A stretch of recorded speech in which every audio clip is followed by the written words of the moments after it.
सिर, ललाट, दोनों कान, दोनों कंधे, हृदय तथा नाभि, ये 8 स्थान हैं। इनमें ब्रह्मा तथा सप्तर्षियों को दंडवत करके त्रिपुंड लगाना चाहिए। इसके अतिरिक्त सिर, भुजा, नाभि तथा हृदय, ये 5 स्थान हैं। इनमें 5 देवताओं को दंडवत करके त्रिपुंड लगाना उचित है। एयूएम नमः शिवाय। श्री शिव महापुराण की इस कथा में हम रुद्राक्ष का महात्म्य जानेंगे। रुद्राक्ष शिव जी को अत्यंत प्रिय है।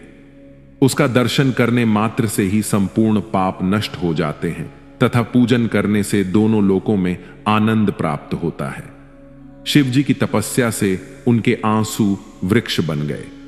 वे वृक्ष रुद्राक्ष के नाम से प्रसिद्ध हुए।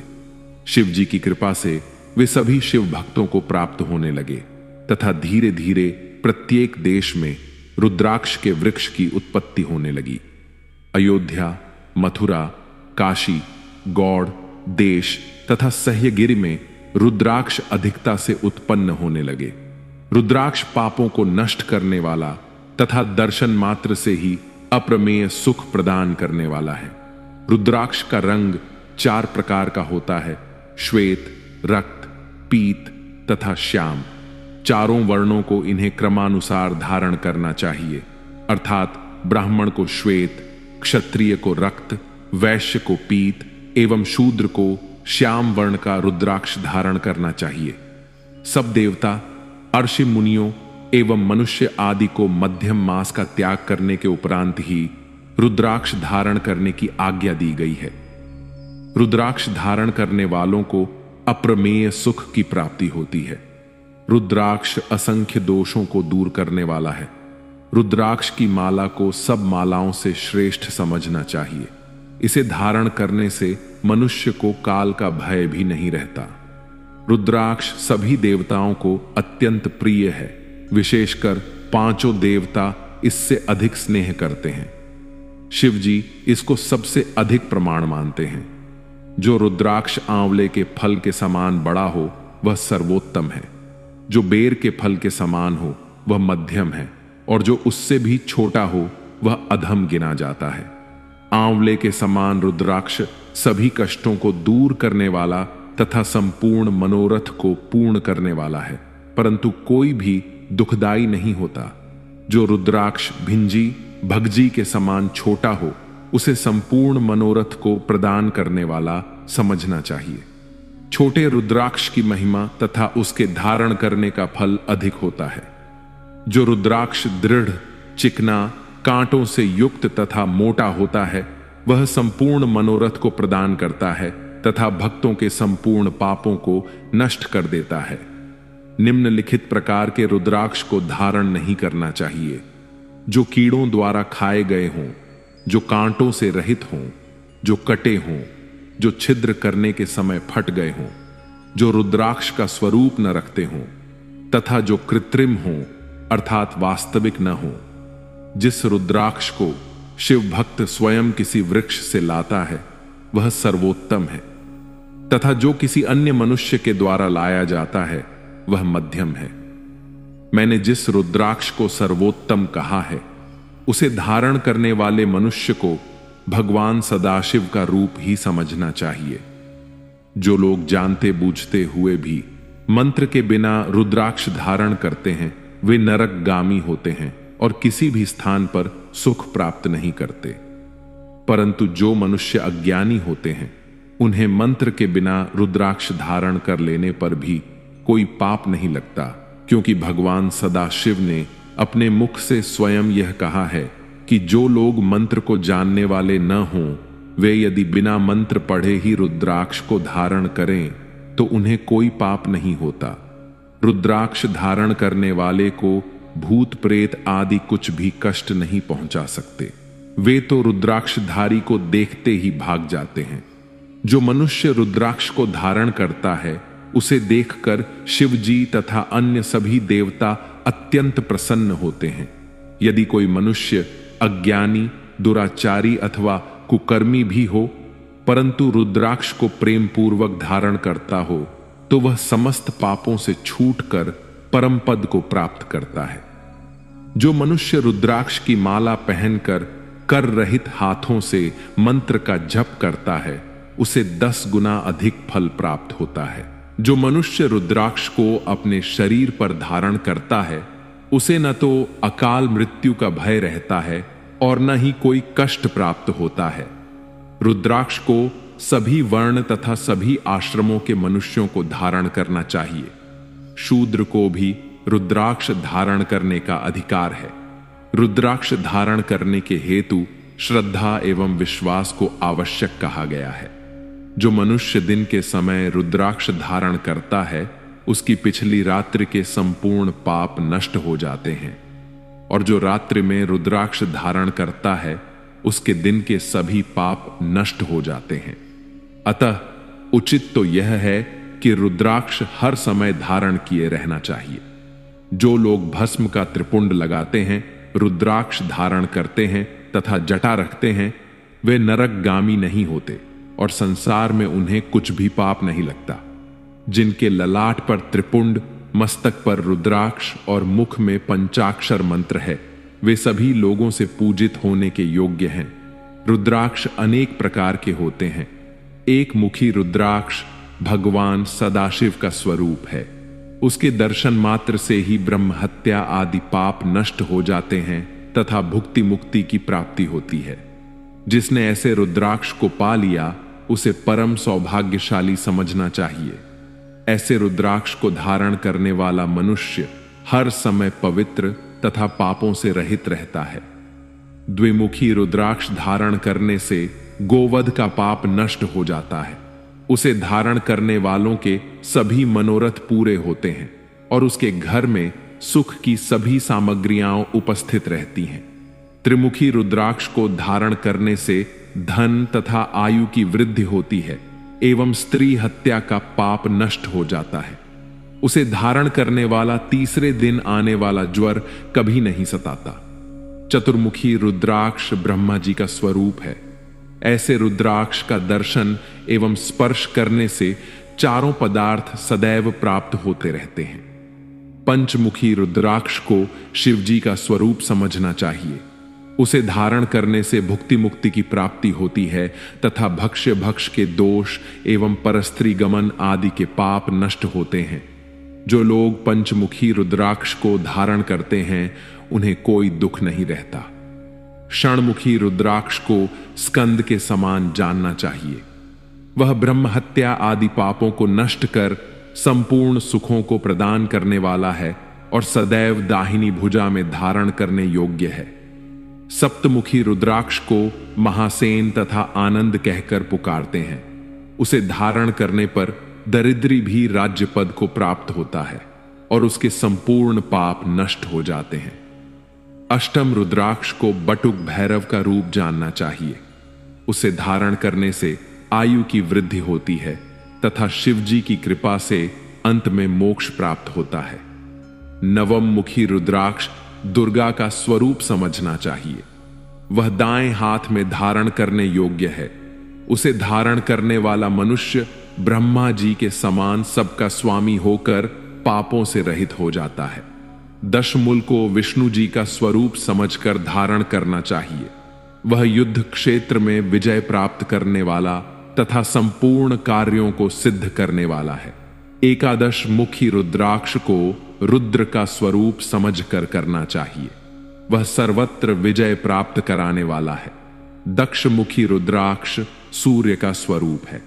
उसे शिखा में धारण करने से संपूर्ण रोग नष्ट हो जाते हैं तथा दोनों लोकों में सुख प्राप्त होता है। त्रयोमुखी रुद्राक्ष को विश्व देवता का स्वरूप कहा गया है। उसे धारण करने से समस्त मनोकामनाएं पूर्ण होती हैं। चतुर्दश मुखी रुद्राक्ष को लाला 8 पर बांधने से कभी कोई कष्ट नहीं होता तथा संपूर्ण पाप अतिशीघ्र नष्ट हो जाते हैं। मनुष्य को उचित है कि वह इन सब प्रकार के रुद्राक्ष की माला बनाकर प्रेम पूर्वक धारण करें। 100 दानों की माला मोक्ष प्रदान करने वाली होती है। 140 दानों की माला आरोग्य एवं बल प्रदान करती है। 32 दानों की माला धन देती है। 108 दानों की माला संपूर्ण कार्यों को सिद्ध करने वाली है। पुत्र जीव वृक्ष की कांठ की माला पुत्र देने वाली होती है। मणिमाला धन की वृद्धि करती है। मोतियों की माला सौभाग्य प्रदान करती है। कुछ माला पापों को नष्ट करती है। सोने तथा चांदी के दानों की माला सभी मनोरथ को पूरा करती है। स्फटिक की माला श्रेष्ठ गति देती है। कमल की माला आरोग्य तथा धैर्य प्रदान करती है। परंतु रुद्राक्ष की माला धर्म, अर्थ, काम तथा मोक्ष इन चारों फलों को देने वाली है। अस्तु रुद्राक्ष के समान अन्य कोई माला नहीं है। संक्षेप में रुद्राक्ष का यह महात्म्य है। ओम नमः शिवाय। श्री शिव महापुराण की इस कथा में शिवजी के व्रतों की महिमा का वर्णन किया गया है। शिवजी के असंख्य व्रत हैं। उन सब व्रतों में निम्नलिखित 12 व्रत अत्यंत आवश्यक तथा प्रमुख हैं। इनका याज्ञवल्क्य की स्मृति में वर्णन किया गया है। मनुष्यों को चाहिए कि वे इन व्रतों को अवश्य धारण करें, क्योंकि इन्हें किए बिना किसी कार्य की सिद्धि नहीं होती।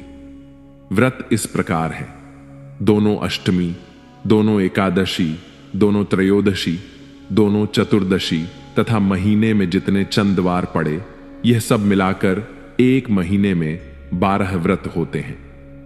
भगवान सदाशिव की आज्ञा है कि अष्टमी के व्रत में केवल फलाहार करना चाहिए, परंतु शुक्ल पक्ष की एकादशी को निर्जल व्रत रखना चाहिए। कृष्ण पक्ष की एकादशी को भोजन किया जा सकता है। इसी प्रकार दोनों त्रयोदशी तथा कृष्ण पक्ष की चतुर्दशी में निर्जल व्रत धारण करना चाहिए। सोमवार के व्रत में भी एक समय भोजन कर लेने की आज्ञा है। इन सभी व्रतों में शक्ति सहित भगवान सदाशिव का पूजन करना चाहिए। इन व्रतों में अपनी सामर्थ्य अनुसार शिव भक्तों को भोजन कराना चाहिए तथा शक्ति के अनुसार दान देना चाहिए। जो मनुष्य इन 12 व्रतों में से एक व्रत भी नहीं करता, उसे महापापी समझना चाहिए। जो मनुष्य शिवजी के सभी व्रतों को करता है, उसे परम पवित्र समझना चाहिए। यदि कोई मनुष्य 12 व्रत रखने में असमर्थ होने के कारण केवल एक व्रत ही धारण करता है, तो वह भी शुभ है। इन दोनों प्रकार के व्रत रखने वालों पर भगवान सदाशिव सदैव अपनी कृपा बनाए रखते हैं। 4 वस्तुएं मुक्ति प्रदान करने वाली हैं। उन्हें इस प्रकार जानना चाहिए: 1 शिवजी का पूजन, 2 शिवजी का जप, 3 शिवजी का व्रत तथा 4 काशी में मृत्यु। ये चारों बातें शिवजी को अत्यंत प्रिय तथा संसार में अत्यंत सुख प्रदान करने वाली हैं। इन सब व्रतों में शिवजी का व्रत अत्यंत श्रेष्ठ कहा गया है। शिवरात्रि के व्रत को सभी वर्ण, सभी आश्रम तथा सभी आयु के स्त्री पुरुष धारण कर सकते हैं। जो लोग शिवरात्रि के व्रत को रखते हैं, उन्हें शिवलोक की प्राप्ति होती है। भगवान सदाशिव की महिमा के समान ही शिवरात्रि व्रत की महिमा भी अनंत है। कोई मनुष्य कैसा भी पापी क्यों न हो, यदि वह शिवरात्रि का व्रत कर लेता है तो उसके संपूर्ण पाप नष्ट हो जाते हैं। संसार में जितने भी धर्म, तप, योग आदि हैं, उनमें कोई भी इस व्रत के समान नहीं है। शिवरात्रि का व्रत शिवजी को अपने प्राणों के समान अत्यंत प्रिय है। शिवरात्रि व्रत के द्वारा यज्ञदत्त नामक ब्राह्मण के पुत्र गुणनिधि ने, सुमति नामक स्त्री ने तथा व्याध आदि ने श्रेष्ठ गति को प्राप्त किया है। सभी देवता एवं मुनि आदि इस व्रत को धारण करते हैं तथा अभिलषित फल प्राप्त करते हैं। शिवरात्रि तथा बाकी पूरे 12 व्रतों का वृतांत संक्षेप में आने वाली कथा में जानेंगे। एयूएम नमः शिवाय। श्री शिव महापुराण की इस कथा में शिवरात्रि व्रत की महिमा का वर्णन जानेंगे। भगवान सदाशिव की महिमा के समान ही शिवरात्रि व्रत की महिमा भी अनंत है। कोई मनुष्य कैसा भी पापी क्यों न हो, यदि वह शिवरात्रि का व्रत कर लेता है तो उसके संपूर्ण पाप नष्ट हो जाते हैं। शिवरात्रि के व्रत को सर्वोपरि जानना चाहिए। यद्यपि प्रत्येक महीने की कृष्ण पक्ष की चतुर्दशी को यह व्रत होता है, परंतु माघ मास में इस व्रत को विशेष रूप से आवश्यक कहा गया है। इसी प्रकार फाल्गुन मास की चतुर्दशी को भी यह व्रत अत्यंत आवश्यक कहा गया है। अर्धरात्रि तक जो चतुर्दशी की तिथि रहे उसी को शिव व्रत के लिए उपयुक्त कहा गया है। यदि इस शिव व्रत को धारण करके उसी दिन पारण करें तो उससे अधिक शुभ अन्य कोई नहीं है। यदि चंद्रमा अस्त हो जाए तो पारण नहीं होता। शिवरात्रि व्रत का पारण बहुत सोच विचार करने के उपरांत करना चाहिए। जिस रात्रि को व्रत किया जाए उसके चारों प्रहर में भगवान सदाशिव का 4 बार पूजन किया जाए। रात्रि के समय पारण न करना तथा चंद्रास्वामी हत्या जैसे पाप दूर हो जाते हैं। अन्य कोई भी व्रत इस व्रत के समान नहीं है। जो मनुष्य इस व्रत को नहीं करता उसे अनेक प्रकार के कष्ट उठाने पड़ते हैं। ऐसे मनुष्य का कोई भी कार्य पूरा नहीं होता। वह संसार में रहकर रोगों से ग्रस्त रहता है तथा मृत्यु के उपरांत भी मुक्ति प्राप्त नहीं करता। यदि यह व्रत कभी अनजाने में भी हो जाए तो भी व्रत करने वाले को श्रेष्ठ गति प्राप्त होती है। यदि कोई पापी मनुष्य इस व्रत को धारण करता है तो उसे दोनों लोकों में प्रसन्नता प्राप्त होती है। जो मनुष्य निश्चय पूर्वक इस व्रत को धारण करता है उसे देखकर यमराज भी भयभीत होने लगते हैं। ऐसे मनुष्य पर शिवजी सदैव प्रसन्न रहते हैं तथा उस पर अत्यंत कृपा करके इस लोक में सभी पदार्थ तथा परलोक में मुक्ति प्रदान करते हैं। शिवरात्रि व्रतधारी का संपूर्ण कुल भी मुक्त हो जाता है तथा मुनि आदि सभी लोग उसकी प्रशंसा करते हैं। चारों प्रहर की पूजा विधि का वर्णन। प्रातः काल उठकर नित्य कर्म करने के उपरांत सर्वप्रथम प्रसन्नता पूर्वक शिव मंदिर में जाकर भगवान सदाशिव की स्तुति करनी चाहिए। तत्पश्चात व्रत धारण करने वाले को पवित्रता पूर्वक अपने हाथ में जल लेकर यह संकल्प करना चाहिए, हे सदाशिव, मैं आपका व्रत कर रहा हूं, उसमें किसी प्रकार का विघ्न न आए। इस प्रकार संकल्प करने के उपरांत व्रती को चाहिए कि वह पूजन की संपूर्ण सामग्री को एकत्र कर उस स्थान पर दक्षिण तथा पश्चिम की ओर आसन बिछाकर रखे जहां कोई प्रसिद्ध शिवलिंग स्थापित हो। इसके उपरांत व्रती को उचित है कि वह सामर्थ्यानुसार श्रेष्ठ वस्त्र पहनकर आसन पर बैठे और 3 बार आचमन करके शिवजी का पूजन प्रारंभ करे। नृत्य गायन सहित स्तुति में प्रवृत्त होकर शिवजी के मंत्रों सहित पार्थिव पूजन करना श्रेष्ठ कहा गया है। व्रती को उचित है कि शिवरात्रि की महिमा को या तो स्वयं पढ़े अथवा किसी अन्य के द्वारा श्रवण करे। कथा कहने वाले की अनेक प्रकार की सेवा पूजा करना आवश्यक है। शिवजी को श्रेष्ठ वस्तुओं का भोग लगाने के उपरांत चारों प्रहर में संकल्प करके शिवलिंग का पूजन करना श्रेष्ठ कहा गया है। शिवरात्रि को रात भर जागरण करके बड़ा उत्सव मनाना चाहिए। प्रातः काल होने पर पुनः स्नान करके शिवजी का पूजन करना श्रेष्ठ कहा गया है। प्रातः काल स्तुति करने के उपरांत व्रती को भगवान सदाशिव के प्रति यह विनय करनी चाहिए, हे प्रभु, मैंने श्रद्धा पूर्वक आपके व्रत में अपना मन लगाया है। अस्तु, आप मुझे अपना जानकर प्रसन्न होइए तथा मेरे संपूर्ण मनोरथ को पूरा कीजिए। इतना कहकर शिवजी के ऊपर पुष्पांजलि छोड़नी चाहिए। इस प्रकार व्रत की क्रियाएं समाप्त हो जाने के पश्चात प्रसन्नता पूर्वक ब्राह्मण को दान देना चाहिए तथा अपनी शक्ति के अनुसार शिव भक्तों, ब्राह्मणों तथा यतियों को श्रेष्ठ भोजन, दान आदि द्वारा प्रसन्न करना चाहिए। चारों प्रहर में पूजन की विस्तृत विधि। संध्या के समय सर्वप्रथम संध्या आदि संपूर्ण नित्य कर्म से निश्चिंत होकर पहले प्रहर में इस प्रकार पूजन करें। संपूर्ण सामग्री एकत्र कर शिवजी के दोनों लिंगों अर्थात पार्थिव तथा स्थायी शिवलिंग में से जो भी वहां हो उसका पंचामृत द्वारा अलग अलग मंत्र पढ़ते हुए पूजन करें। इसके उपरांत 108 मंत्रों द्वारा शिवजी को जल से स्नान कराएं। फिर मंत्र पढ़ते हुए संपूर्ण सामग्री से पूजन करें।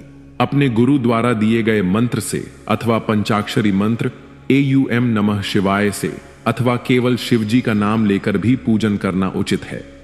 चंदन, अक्षत, काले तिल, कमल पुष्प, कनेर के पुष्प आदि सभी श्रेष्ठ पूजन वस्तुएं शिवजी के 8-8 नाम लेकर चढ़ानी चाहिए।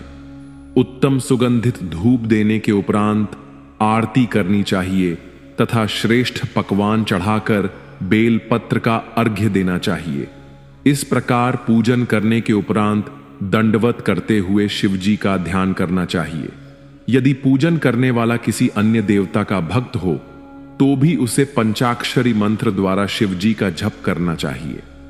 शिवजी के सम्मुख गोमुद्रा दिखाकर जल में बैठकर तर्पण करें। पश्चात 5 ब्राह्मणों को भोजन कराने का संकल्प करें। यदि इतनी सामर्थ्य न हो तो केवल एक ही ब्राह्मण को भोजन कराने का संकल्प करें। जब तक पहला प्रहर व्यतीत न हो जाए तब तक विविध प्रकार के उत्सव मनाते रहें। दूसरा प्रहर आरंभ होने पर भी इसी प्रकार शिवजी का पूजन करें। इस प्रहर की विधि में इतना और जोड़ा गया है कि जी, गुड़, लौह, लोहबान तथा कमल के पुष्प पहले प्रहर से दुगुने होने चाहिए। साथ ही शहद सहित दूध का नैवेद्य लगाकर बीजपुर का अर्घ्य देना चाहिए। शिवजी के नाम का जप भी पहले प्रहर से दुगुना कर देना चाहिए। तीसरे प्रहर की पूजा भी इसी प्रकार करनी चाहिए, परंतु उसमें इतना अधिक कहा गया है कि गेहूं का लड्डू, हर तथा मंदार के फूल इस पूजन में होने चाहिए।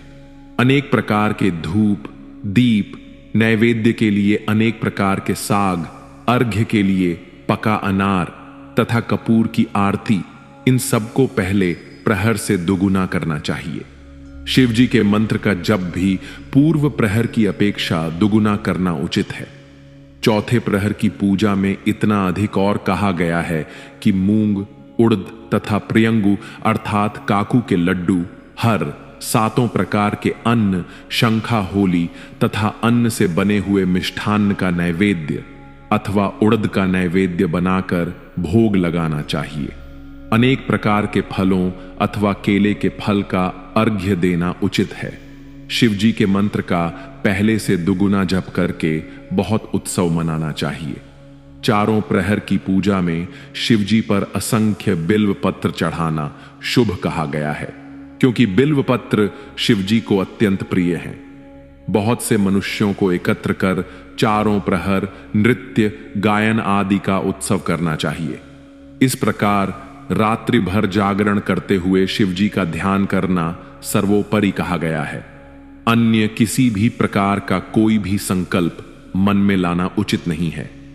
शिवरात्रि का महात्म्य सुनते हुए रात्रि को प्रसन्नता पूर्वक व्यतीत करना चाहिए। व्रतधारी को उचित है कि वह चारों प्रहर एक ही आसन पर बैठे तथा लोभ रहित होकर यथाशक्ति धन खर्च करे। सूर्योदय होने पर व्रतधारी ब्राह्मणों को दंडवत करता हुआ अपने आसन से उठे।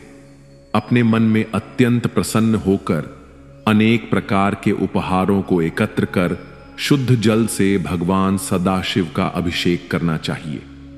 फिर जितने ब्राह्मणों को भोजन कराने का संकल्प किया हो, उनके अतिरिक्त और भी जितने हो सकें उतने ब्राह्मणों को भोजन करावे। साथ ही भोजन कराते समय और जो भी लोग आ जाएं, उन सब लोगों को भी भोजन कराना चाहिए। यह सब धनवानों के करने योग्य हैं, परंतु जो निर्धन हो, यदि वह उपर्युक्त सामग्रियों से पूजन न कर सके तो उसे कोई दोष नहीं होता। इस प्रकार चारों प्रहर तक पूजन करने के उपरांत प्रातःकाल स्नान करके फिर से पूजन करें और ब्राह्मणों से आशीर्वाद लेकर समस्त देवताओं सहित शिवजी का विसर्जन करें। जब इन कार्यों से निवृत्त हो जाए तब ब्राह्मणों से आज्ञा प्राप्त कर अपने परिवार सहित भोजन करें। जब 14 वर्ष तक शिवजी का व्रत निरंतर कर लिया जाए तब उसका उद्यापन करना उचित है। उद्यापन की विधि इस प्रकार है। त्रयोदशी के दिन संयम पूर्वक रहें तथा चतुर्दशी के दिन निर्जल व्रत धारण करें। शिवजी का धाम दिव्य मंडल, जिसे गौरी तिलक कहा जाता है, की रचना करके लिंग तो भद्र तथा सर्वतोभद्र चक्र बनाएं। यहां 8 कलश की स्थापना कर उन्हें फल फूल तथा वस्त्रों से सुसज्जित करें। कलश के ऊपर शिव, गिरिजा एवं नंदीश्वर की स्वर्ण प्रतिमाओं की स्थापना करें। इन तीनों मूर्तियों को अपनी सामर्थ्य के अनुसार स्वर्ण से बनवाना चाहिए। इतना सब करके दीपक जलाकर दाहिनी ओर रखें तथा प्रसन्नता पूर्वक रात्रि भर जागरण करके चारों प्रहर में शिव जी का 4 बार पूजन करें। इस प्रकार रात्रि भर पूजन करने के उपरांत प्रातःकाल होने पर पुनः स्नान करें तथा सबके साथ मिलकर शिव जी का पूजन करें। फिर हवन करने के पश्चात ब्राह्मणों को भोजन कराएं और उन्हें वस्त्र, आभूषण, धन आदि दान में देकर प्रसन्न करें। जिस आचार्य को वर्णित किया हो उसकी सबसे अधिक सेवा करें, उसे विधिपूर्वक गोदान करें तथा समस्त सामग्री सहित शिव, गिरिजा एवं नंदी की स्वर्ण मूर्तियां उसी को दे दें। आचार्य को दंडवत प्रणाम करने के पश्चात शिव जी को पुष्पांजलि अर्पण करते हुए स्तुति करें। तत्पश्चात ब्राह्मणों की आज्ञा अनुसार स्वयं भी परिवार सहित भोजन करें। जो लोग साधन संपन्न हों उन्हीं के लिए यह उद्यापन कहा गया है। जो सामर्थ्यहीन हो वे साधारण रीति से पूजन करके शिव जी को केवल पुष्पांजलि भेंट द्वारा ही अपना उद्यापन पूरा कर सकते हैं। उद्यापन कर लेने से व्रत पूर्ण हो जाता है। AUM नमः शिवाय। श्री शिव महापुराण की इस कथा में प्रदोष अर्थात त्रयोदशी का व्रत वर्णन जानेंगे।